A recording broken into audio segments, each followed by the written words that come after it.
GDP Tamil Nadu के मुकाबले 34% कम था, आज 32% कम है। गुजरात के मुकाबले 43% छोटा था, आज 35% छोटा है। कर्नाटक के मुकाबले 41% छोटा था, आज 33% कम है। यानी बढ़ोतरी तो हुई है, हम देख सकते हैं, लेकिन इन राज्यों के मुकाबले बिहार अभी भी काफी संख्या में पिछड़ा है। 5,028 रुपए प्रति व्यक्ति, यानी पर कैपिटा इनकम जो कहते हैं, पर माह इनकम वो है। स्टेट जीडीपी 34% प्रवासी बिहारियों की वजह से वहां पर मिल रहा है। खेतीहर मजदूर 2017 में 1.25 प्रतिशत थे। देश की औद्योगिक इकाइयों में बिहार सिर्फ 1.32%, उनका हिस्सा उतना ही है। और 2021 में विदेशी निवेश का सिर्फ 0.29% हिस्सा विदेशी निवेश का बिहार में आ पाया है। 2024 में अगर हम एनएसडीपी प्रति व्यक्ति आय अगर हम देखें तो 60,000 के ऊपर वो आय नहीं जा पा रही है। अंशुल, अभिजीत, क्या आज की स्थिति में भी हम कह सकते हैं कि बिहार प्रोग्रेस कर रहा है? पिछले आंकड़ों के मुकाबले बिहार के आंकड़े सुधर रहे हैं, लेकिन इज इट इनफ? क्या ये काफी है? क्या आपको लगता है कि अभी भी 20 साल में जो उम्मीद थी उसके मुताबिक नहीं हो पाया? आपकी भूमिका क्या रहेगी? नहीं साहिल जी, सबसे पहले तो बहुत बहुत मुबारकबाद जो आपने बिहार की आर्थिक दुर्दशा पे एक पूरा प्रोग्राम किया। मतलब बड़े साहस से ऐसे एंकर करते नहीं है ज्यादा तौर पर इतनी तबाही है, इतनी बर्बादी है, उस पर आपने तवज्जो दिया, बहुत बहुत शुक्रिया।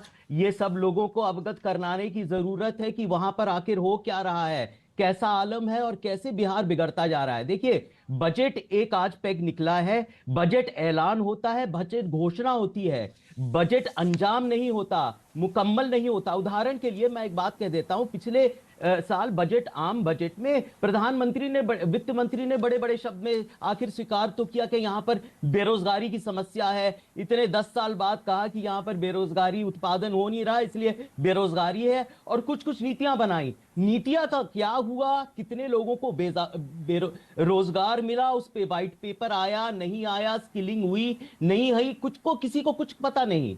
तो आप आवंटन तो कर दीजिए, यहां पर घोषणा कर दीजिए कि हम 60,000 करोड़ दे रहे हैं, स्वास्थ्य को हम दे रहे हैं 25,000 करोड़, मतलब शिक्षा को 25,000 करोड़ दे रहे हैं, स्वास्थ्य को, और फिर ग्रामीण विकास को। लेकिन अंजाम क्या होगा? वही अंजाम होगा जैसे 20 पुल बजट के बाद पिछले साल गंगा में, गंडक में, सोन में बह गए, ढल गए, बर्बाद हो गए 20 पुल। अगर ये भ्रष्टाचार और ये एक तरह से घूसखोरी का प्रतीक नहीं है तो और क्या है? क्या हो रहा है बिहार में? चलो शैक्षणिक क्षेत्र की बात कर लेते हैं साहिल जी, एक के बाद एक क्षेत्र के बाद दूसरे क्षेत्र की बात करते हैं, एपीएमसी की भी एक्ट की बात करते हैं, कृषि क्षेत्र में क्या हो रहा है और कितना गंभीर संकट वहां फैला हुआ है। पहले शैक्षणिक क्षेत्र की बात कर लेते हैं। वहां जो प्राथमिक विद्यालय हैं जर्जर स्थिति में हैं, और वहां पर उपस्थिति एक रिपोर्ट के मुताबिक 25% से ज्यादा नहीं है, और 50% से ज्यादा विद्यार्थी जो वहां पर है प्राथमिक विद्यालय में, वो लिखना और पढ़ना कोविड के बाद भूल गए हैं। क्या हो रहा है वहां पर? और अभी 6 महीने पहले आप कह रहे हैं आप 60 करोड़ देंगे। अरे भाई क्या करेंगे? 60 करोड़ की वही हालत होगी जैसे यहां पर बनाए हुए पुलों की हालत, जो बह गई गंगा में। यह भी तो हकीकत है ना, उसके बारे में किसी ने जवाब ही नहीं दिया। क्यों ऐसा हुआ? कहां से हुआ? जवाब नहीं हुई गंगा इस सरकार से। फिर उसके बाद बाउंड्री वॉल नहीं। चलिए अजय आलोक जी से जवाब ले लेते हैं। कुपोषण की समस्या है, वहां पर जो मिड डे मील है वो एक तरह से भ्रष्टाचार अजय आलोक जी बोलिए, बन गया है। अंशुल जी सुन लेते हैं, जवाब भी सुन लेते हैं, आपने मुद्दे उठाए हैं, जवाब भी सुन लेते हैं। अजय आलोक, कार्यक्रम मुकम्मल नहीं करेंगे, मुझे तो बात करने दीजिए। देखिए साहिल जी इन्होंने सही कहा कि 6 पुल। अब एक मिनट अंशुल जी सुनिए ना, अब अंशुल जी सुन लीजिए, अरे बोलते ही रहिएगा, सुनिएगा भी। अरे आप ढह गए, मान लिया आपकी बात, बिल्कुल, उस पर विभागीय इंक्वायरी बैठ गई है। एक मिनट, उस पर विभागीय आपके पास वापस आएंगे अंशुल जी। और फिर ये बात करना चाहता हूं कि किसानों की क्या समस्या है, बेरोजगारी की क्या समस्या है, यहाँ पर महंगाई की। अंशुल जी आपके पास वापस आएंगे, अजय आलोक को जवाब देने दीजिएगा जरा। अच्छी तरह हम तो जानते हैं, वहां के निवासी हैं, अच्छी तरह। अंशुल जी आपके पास वापस आएंगे, अजय आलोक को बोलने दीजिएगा जरा। अजय आलोक जी बोलिए। वादे अपने मुकम्मल नहीं किए भाई, वादे तो ऐसे ही करते रहते हैं। यहाँ पर आपको मैं बता रहा हूँ साहिल जी, आपके दर्शकों को ये सुनना बहुत जरूरी है। चलिए अंशुल जी जरा थोड़ा शांत हो जाइए, जरा जवाब सुन लेते हैं जरा जल्दी से। हाँ, ये बात सही है कि 6 पुल गिरे हैं, और 6 पुल गिरने की 6 पुल गिरने की इंक्वायरी भी शुरू हो जा चुकी है और मैं आपको बता रहा हूं ये लगभग 35,000 करोड़ का घोटाला है।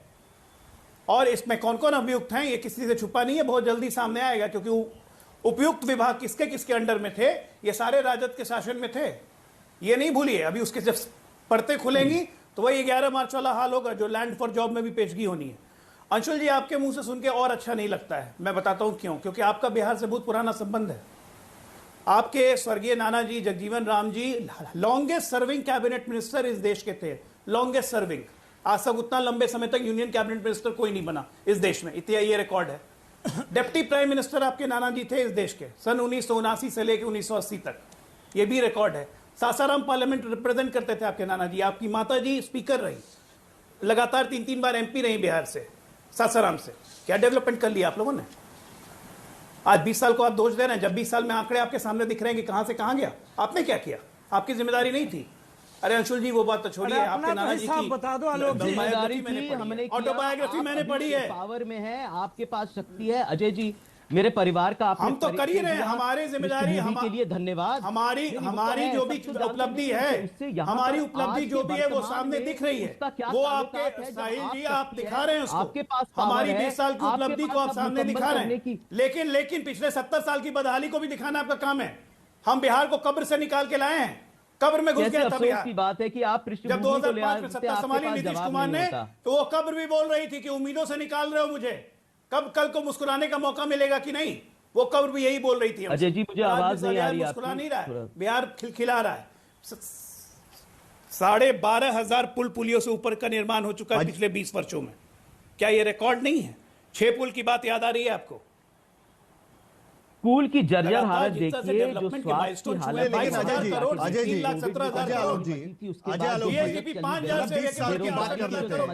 हमने पहले के प्रधानमंत्री की बात की, आपने बाकी सारे मुद्दे रखे।